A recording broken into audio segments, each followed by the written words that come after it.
బాగుంది.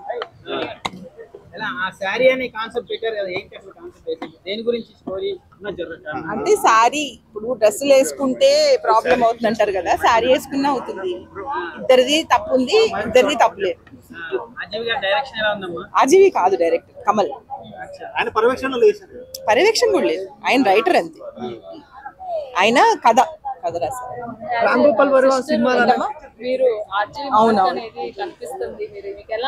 RGV mark ఉంటుంది definite గా. మరి ఆయన ప్రొడ్యూసర్, పర్యవేక్షణ ఉంటుంది, పాటలన్నీ ఆయనే చేశారు. అమ్మాయిని కూడా ఫస్ట్ నుంచి ఫోటో సిరీస్ అదంతా తనే చేశారు.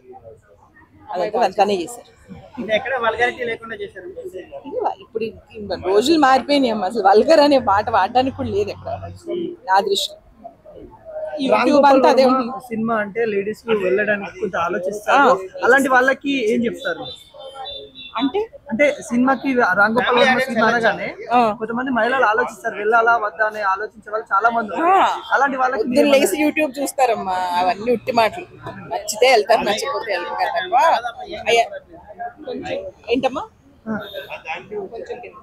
ఆర్జీవి సార్ ని ఇంట్లో వాళ్ళు పొగడడం ఎప్పుడు మేము చూడలేదు. సో ఆర్జీవి గారి గురించి మీరు ఒక మాటలో చెప్పాలంటే ఏం చెప్తారు? Height of heights. బ్రదర్ గా ఆయన మీతో ఎలా ఉంటారమ్మా? బ్రదర్ లా ఉంటారు.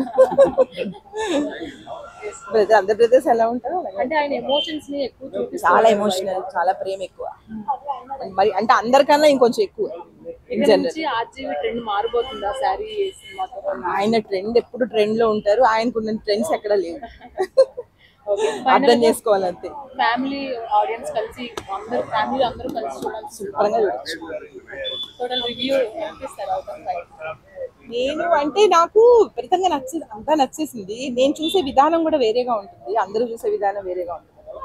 రాము సినిమాలు ఎలా ఉంటాయని ఎక్స్పెక్ట్ చేశాను, అలాగే out of 5. 5 out of 5. Thank you so much. Okay, thank you.